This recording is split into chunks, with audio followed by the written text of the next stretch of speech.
On this video, I'll bring you another quite funny in my mind story from the Talmud. This is from Masechet Eruvin.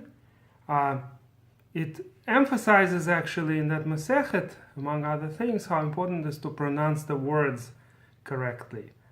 Of course, we know that in Hebrew, a lot of letters sound the same, especially to us Europeans or Americans. A lot of letters sound very similar. Of course, those who are born in the United States have problems with not the same letters as those like myself who were born in the Soviet Union, but we all our European languages share a certain common denominator. There are certain sounds that almost none of us can pronounce unless we train ourselves specifically.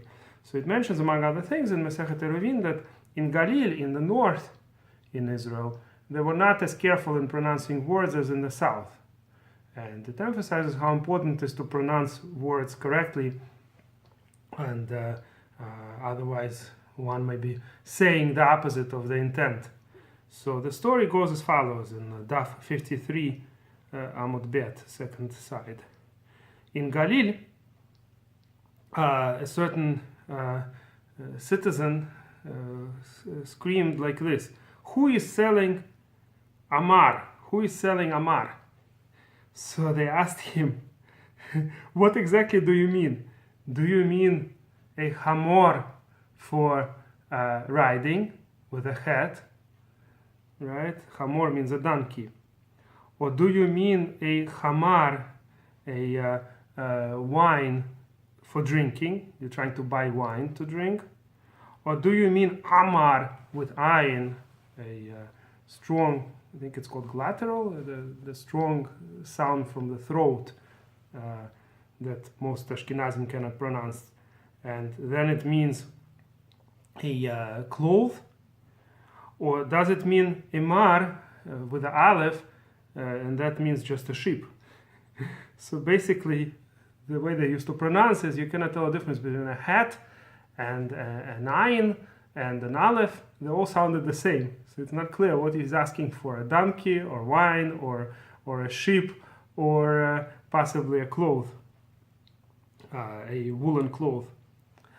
Now, just because we brought a funny story here, I want to also say something on a serious note, and that is the pronunciation of most Americans. They don't have a problem pronouncing hey sound, because H in English sounds exactly the same, but they do have pronunciation problems sometimes with het and haf, and in particular, het and haf are actually two different letters. One is stronger than the other. One is a kind of higher up. The haf, the Sefer Yetzirah tells us, is somewhere over there, as opposed to het is deep inside the throat. It's a deeper sound. Those Jews who come from the Middle East, whose native language often used to be Arabic, they usually are very good at pronouncing, and you could clearly see these differences: the het and the haf and the ayin. It's almost like one Sephardi rabbi described it in a book that ayin is almost like throwing up. That's what the sound is. Shema, Shema Yisrael. Now it's very hard for us to pronounce, but ideally it would have been great if we could pronounce these letters, because you see, for instance, that our sages say that a chazan, a cantor, cannot be if he doesn't distinguish between ayin and aleph. Ideally, people should distinguish it, because otherwise, a lot of times it's almost the opposite meaning in the words. For instance, when we say "Visartem va'avadtem Elohim acherim," we say in Kriyat Shema, you will go astray if you go astray and you worship other gods, right? If you worship idols. But the way we pronounce it is if it's aleph, not ayin. So as if it sounds like you'll go astray and destroy the idols. Va'avadtem Elohim acherim. With aleph, it sounds like you're destroying the idols. That's not going astray. That's a great thing if you were destroying the idols. So you're actually saying the opposite of what you should be saying. Now, the truth is, since this is how we know how to pronounce, most of us cannot pronounce ayin correctly. So we are yotze. We fulfill our obligations, since we cannot do any better. in the times of Chazal. Also, there used to be some people who couldn't pronounce and couldn't make distinctions between certain sounds. But ideally, I know at least one Ashkenazic rabbi who learned how to pronounce the ayin, and he clearly distinguishes it. Very, very clear ayin he's able to pronounce. And so too with regards to other letters. Certainly we should try to do our best. I know a person who is Ashkenazi who pronounces het and half differently.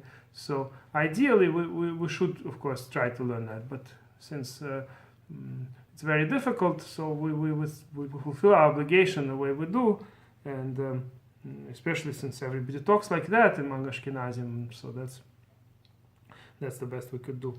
At the end, I'm going to tell you a small joke that I heard also with regards to new Israelis, new Olim from Russia. Now, in Russia, we didn't have the sound similar to hey, like English H.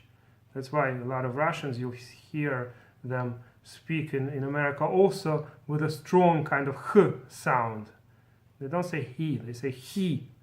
So that's closer to het, probably, the Hebrew het. Not exactly, but closer to Hebrew het than to any other sound. So it's very hard to pronounce the hey.